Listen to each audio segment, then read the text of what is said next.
Hi,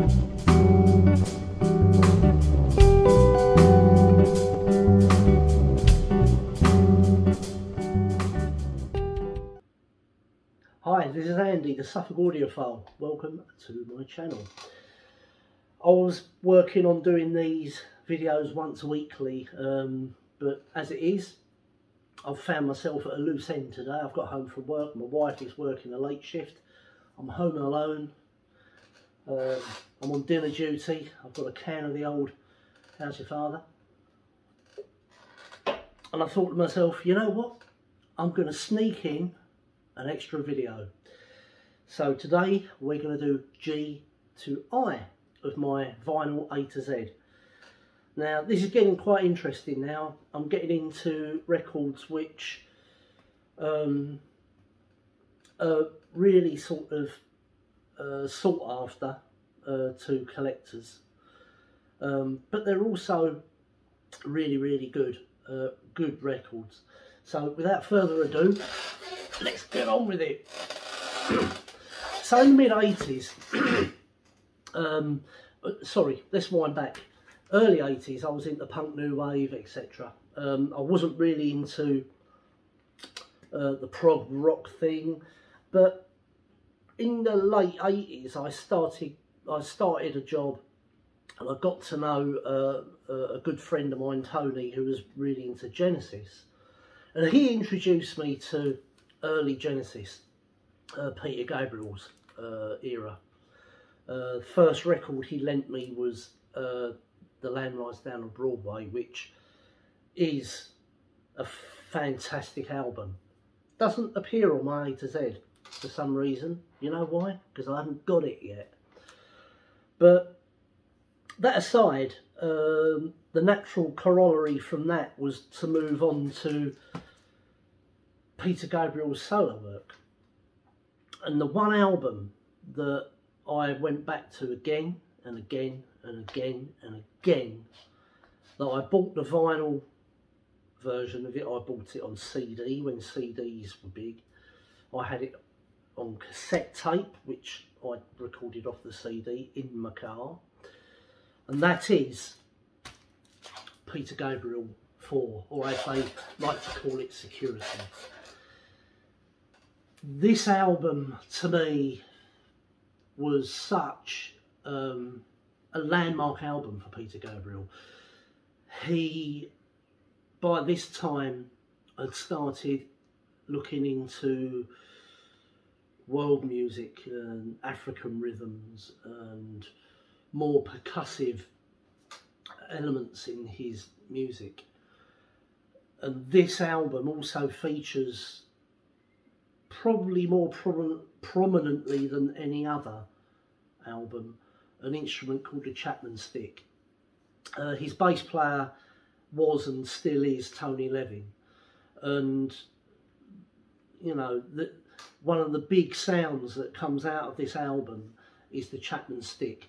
If you don't know what a Chapman stick is, look it up online. It's got 12 strings, 6 bass and 6 treble strings tuned in fifths. It's a strung tapping instrument, which on this album Tony Levin used as a bass. So he used all the bass strings on it. This album, to me, is still a phenomenal album, and it's really worth seeking out. If you're just getting into Peter Gabriel, get this album. There's also a good video on YouTube of him recording it. I think it was a South Bank special or something like that. Do a search for it. It was recorded in his recording studio back in the early 80s. This is not an original pressing. This is the 45 RPM reissue that Peter Gabriel's Real World Records did. That being said, this record really benefits from the 45 RPM treatment. It sounds more deeper, if that makes sense. The bass is more lower. There's just more dynamics this record for sure blows the 33 RPM version out the window. It's a digital transfer. It is not all analog. They transferred, or I suspect they transferred the tape to digital and then mastered it from that. But that being said, it still sounds phenomenal and is really worth seeking out. Goes for quite a bit of money now, actually, the 45 RPM. All of the, I think the first 4, actually 5, including So, I think was 45 RPM as well. They've done a reissue campaign, and you know, the first 4 albums, all called Peter Gabriel, plus So, I believe, were all released as 45 RPM releases. At the moment, I have this 45 RPM, and also have So, which is the 33 1/3 RPM reissue, which is good. I'm not so bothered about having that as a 45 RPM, although, you know, it's a good album. Certain albums that really hit me, I want the best sounding quality version of that record, and this was a no-brainer. I got this off Discogs. It was still sealed. It was unplayed, it was mint, and I think I paid about £30 for it. But that was 2.5, 3 years ago, when I've been collecting for about a year or so. These are now significantly more than that, I think. So, yeah, Peter Gabriel's 4th album. Excellent. Next on the agenda is a record that, although it doesn't sound brilliant, excuse me, although it's not an audiophile recording, because it's live, excuse me, I think it's a landmark album because it sort of opens the door to what was going to become Jefferson Airplane.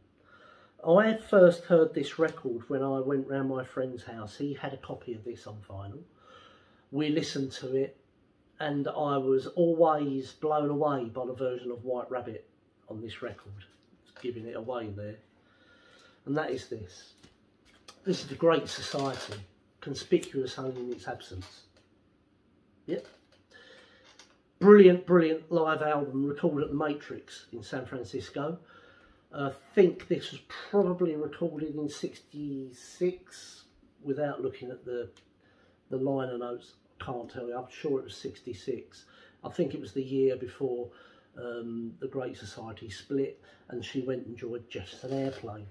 Now, this has got early versions of both White Rabbit and Somebody to Love on it.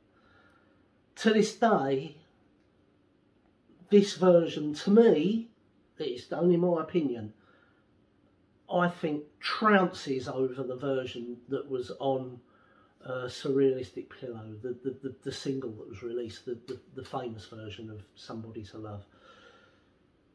There's something poppy about that, but this version has a more,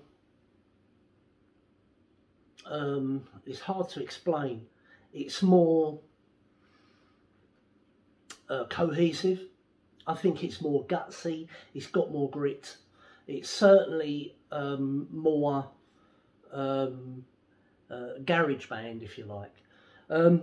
White Rabbit on this is quite long. I don't know how long it is. It got the timings on here.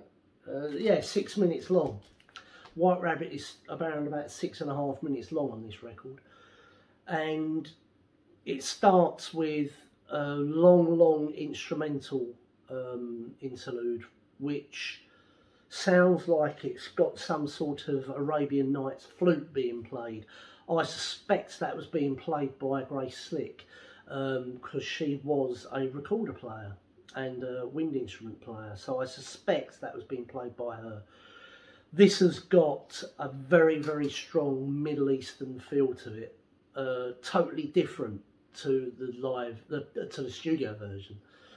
This is a live version, and again, I think this is better than Jefferson Airplane's version.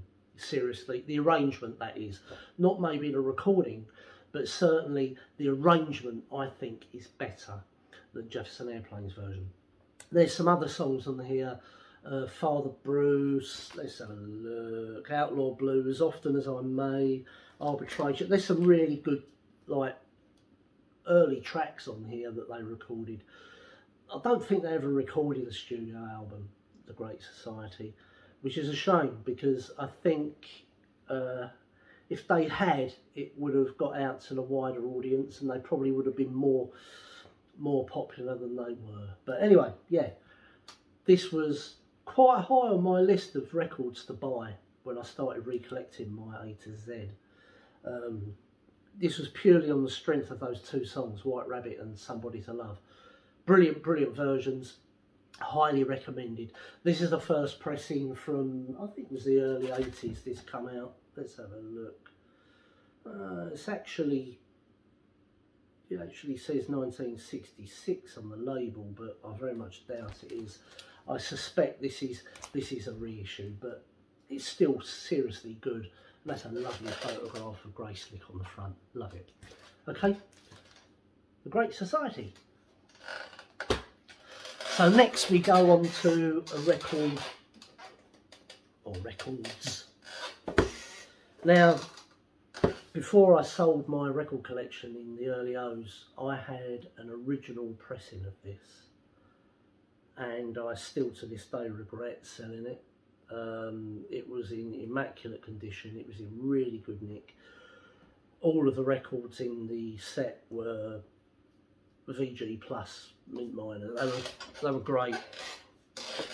This is All Things Must Pass, George Harrison. Now this is the reissue. This is not the version that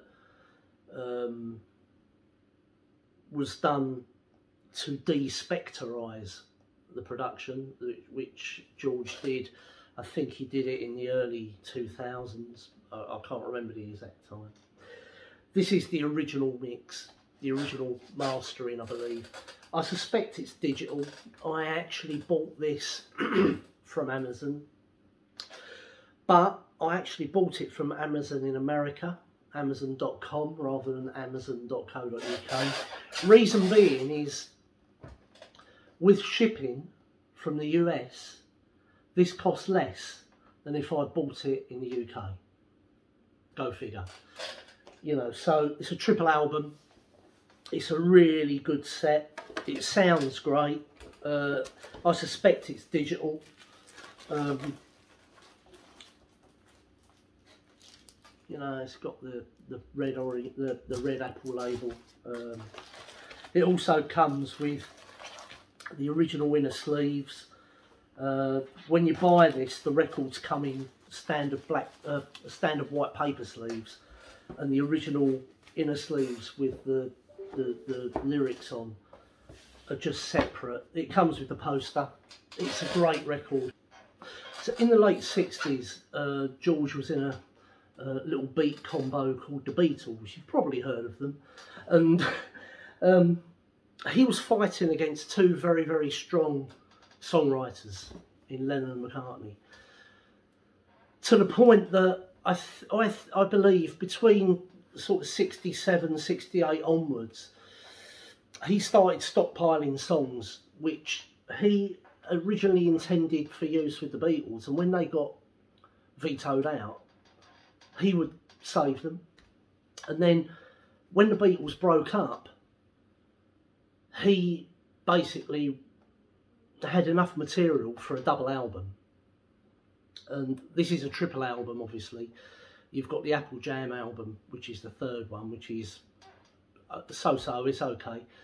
But the first two records, you know, basically George Harrison regurgitated a double album's worth of material that he'd been stockpiling since about 1968 to create this masterpiece, really. It is a must-have in your record collection. If you haven't got this, you know, there's something wrong. I mean, My Sweet Lord has to rank as one of the best songs ever written. What Is Life? And again, such a brilliant record. There's Sue Me, Sue You Blues, which is a bit of a dig at the Beatles lawsuits, you know, issue that they were going through back in the early 70s.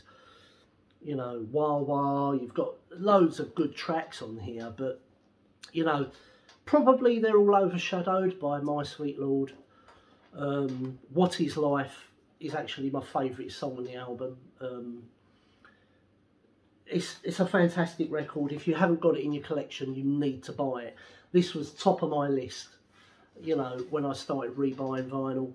And I did a lot of research. I was going to buy an original pressing of it, but thought, you know what, they're too expensive. And at that time, you know, I thought, you know what, I'm going to go the easy route and I'm going to buy the reissue while it's still available. And yeah, I'm glad I did. This is a seriously good record, worth buying. And if, you know, you haven't got any George in your record collection, this is a brilliant starting point. Seriously good. George Harrison, All Things Must Pass. Now we're getting into the early 80s. Now, I started hanging around with some people in the early 80s who, let's say, you know, we enjoyed ourselves. You know, we might have partaked of the odd herbal jazz cigarette. We was hanging around in a group of friends that started listening to certain music that sort of related to that culture. You know, we went to parties a lot. We put records on by this band relentlessly at parties, and it really did make the early 80s for me interesting. I was heavily into punk, new wave and post-punk, you know, and then this band was introduced to me, and you know, they had quite a big impact on me. Not just sort of chemically, but from a musical perspective as well. And that is Hawkwind. Now, Hawkwind are an acquired taste. If you're not into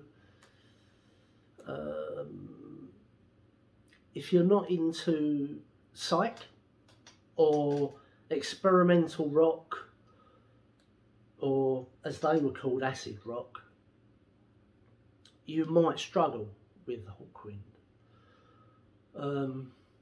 This album, In Search of Space, I wanted this so much. I had this on vinyl in the 80s, but I never had a first pressing. I had a reissue, and I loved that reissue. Loved it to bits. But you know, I was always after a first pressing of this record. It's got the classic lineup on it. Sans Lemmy's not on it, but save for Lemmy, it's a classic lineup. And so when I started recollecting vinyl, at a particular point in time, I became a little bit flush with cash, and I thought, what I'm going to do is I'm going to seek out first pressing. Now, when this was first released in the 70s, it was released with a logbook, which is a paper A4 size booklet, and first pressings with the Hawkwind log go for quite a lot of money. So anyway, long story short, I found this and I bought it, and this is a first pressing with the Hawkwind log. This has got the what they call a gimmick folder cover. It's a fold out cover. I'm not going to fold it all the way out because they're quite fragile, these, and they generally go here, or they will tear. Oh, get in. Or they will tear here, which is where the slot is, which is where the tab goes. There's a little slot there. So the intention is the cover all folds up and that tab goes in the slot. Well, over the years, copies of this just got trashed. They got, the covers were torn. I found this in virtually mint condition. There's no tears, no scrapes, no dents, no dings on this cover. It is as new could be. There's a tiny little crease up here, but other than that, this might have well have come out the shop yesterday. It is immaculate. The record itself is on the United Artists label, as you can see. The record itself is VG Plus near mint. It really is flawless. I was lucky to get this. It comes with the original inner sleeve, which is just a plain white one, but I've kept it anyway. You've probably noticed I keep all my records in MoFi sleeves, but I kept the original inner. It's got a very old smell to it. But the gold is here. This is a mint condition Hawkwind log. It's just a little bit browned with age, but there's no creases, no tears, no nothing in this Hawkwind log. It is absolutely pristine. How much did I pay for it? I think I paid about £70 for this off Discog. Was it worth it? Damn right it was. At that time, it was the most expensive record I'd bought. Did I regret it afterwards? For about a day, I sat there and thought to myself, my God, that's the most I've spent on a record. But it is truly a masterpiece, and if you're into Hawkwind, this has to be top of your list. Hawkwind, In Search of Space. As an aside note to this, they have reissued this a number of times. It's all been digitally remastered. They've yet to release an all analog pressing of this record, reissue of it. This is obviously analog because it was the early 70s, but the reissues are digital from what I hear. Apart from this next one, which is another Hawkwind record. Now this was recut from the original analog master tapes, and this was reissued in the original cover, and that is Space Ritual. Now for those who are not familiar with this record, this is a double album. It was recorded live in the on the I think it was a Do Re Mi tour. They called the tour Space Ritual. This was recorded in Brixton and Liverpool, I believe. This is a double album. This has got Lemmy on bass from Motorhead. This is probably the proper classic lineup. It's got Nick Turner, Dave Brock, Lemmy, etc. Now this is all analog. If you can find this, get it. It's not that expensive. It comes on a reissue Hawkwind label, but you know, it is what it is. Double album. But this comes with in the original. Oh, it comes with the original reproduction inner sleeves as well, which I'm not using obviously, but it also comes with the fold out sleeve, which you can see. And there's the other side. Oh my God. Now,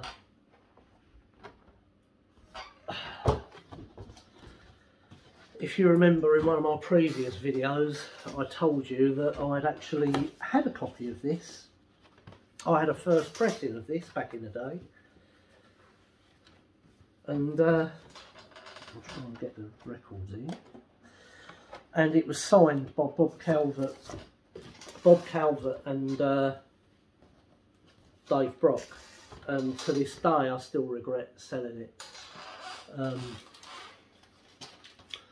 This one unfortunately isn't signed by Bob Calvert and Dave Brock. I sold the signed one to a woman in America for £50, and I still regret it to this day. But hey ho, if you're really into your Hawkwind, this is the one to get. It's all analog, all analog. You know, I don't know who mastered it. It's probably on the dead wax, I've not looked. But it's all analog, original sleeve, original winners. Sounds absolutely phenomenal. Brilliant concert. Really worth checking out. Space Ritual, Hawkwind.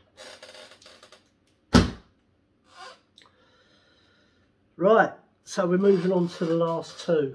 The first one's a continuation of my Issak quest, and this was a record I first got when I started dating my wife. Excuse me, and I acquired a lot of records that were her brother's, and one of them was this, In a Garda da Vida, Iron Butterfly. Now, I'd never heard of them when I got this record originally, and I listened to it and I thought, my God, that sounds really, really good. Very 60s psych, very fuzzy, but it was a really shit copy. It was, you know, it wasn't very well looked after. It was scratched, so I ended up getting rid of it. But I did buy it on CD, I think. Yeah. Never owned it on vinyl until now. This is a first USA pressing. This is on the Atco label. Let's get it out and show you. It's a first pressing on the Atco label. This is in really good nick. I would say it's VG plus, not mint minus. But the good thing about this is it's still in the shrink wrap. It's just been opened at the end. It's got a typical sort of United States 60s tip-on jacket. It's really, really, really well looked after. You know, it's still got the shrink there. So it's been looked after. I paid about, I think, including shipping, I think I paid about £30 for this.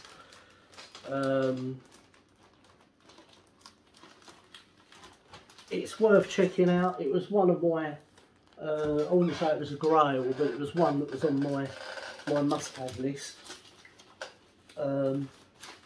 If only for the title track. It's a seriously good track.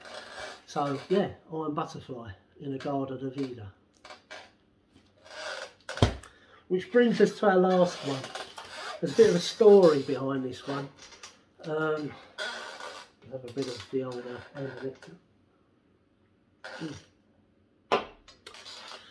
I started getting into a lot of David Lynch films.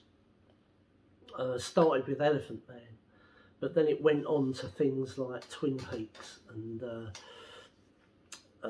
Wild at Heart.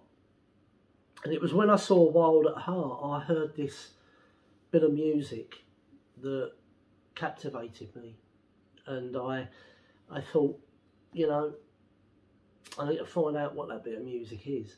It ended up being an instrumental mix of a track called Wicked Game by Issak. So here we've got. Now this is a comp. It's a compilation of his first few albums. But it's got Wicked Game on it, but more importantly, it's got the instrumental version on there of it, which was used in Wild at Heart. Chris later went on to do music for a few David Lynch films. They just somehow lend themselves to that sort of film, that genre of film. The standout for me on all the tracks on this is the guitar playing. I'm a musician. I've been a musician for 30 some years. I play guitar, and I was fascinated by the guitarist on this record. His name's James Wilsey. He's no longer with us, he died. But that Stratocaster that he played on Wicked Game it just makes you cry. I bought this record, I actually had this on CD back in the early 90s. I bought it on CD, again, something I've never had on vinyl. And I ended up buying this on Discogs. I bought this from a guy in Spain. It cost me £30, that was including shipping, so from Spain, so not too bad. It came in near mint condition, but surprise, surprise, there's a little tick. It doesn't jump, but there's a little tick around about Blue Hotel, you know. So obviously whoever bought this record when it was new only bought it for Blue Hotel, which is fine, you know. But it doesn't detract from the listening pleasure of this record. I suspect this is all analogue. Now, how do I know that? Well, being a musician, I know some of the recording techniques. Now, when you listen to the instrumental version of Wicked Game on this record, if you turn it up, you can hear bleed over of the vocals from the vocal track. Now, if that was recorded digitally, you wouldn't hear that, because the digital tracks are totally separate. You don't get bleed over in digital. You only get bleed over in analog. So I know for sure that they were recorded analog. Now, I'm guessing that this compilation is all analog. I need to do a bit more research on it, but I would pretty much guess, I would pretty much guarantee a week's wages that this is all analog. Certainly Wicked Game and the Wicked Game instrumental are analog. Definitely, you know, they were recorded analog. Or I think all the tracks on this were recorded analog. I think it's highly unlikely that they mastered it in digital. I mean, they may have done. I mean, when did this come out? 1991. It's possible it's a digital transfer. I doubt it. It sounds great, and as soon as this video's over, I'm going to play it because I really love it. Alright, so yeah, Wicked Game, Chris Isaac, an absolutely phenomenal record, worth getting, if only just for James Wilsey. If you're a guitarist, you'll love it. It's I forget what his nickname was, but he was the king of slow. You know, his tone was just off the wall. But yeah, Chris Isaac, Wicked Game. And there ends this week's video. Thanks for tuning in. If you like the videos, hit like and subscribe and that bell button, and tune in for the next one. Thank you very much, and I'll see you soon.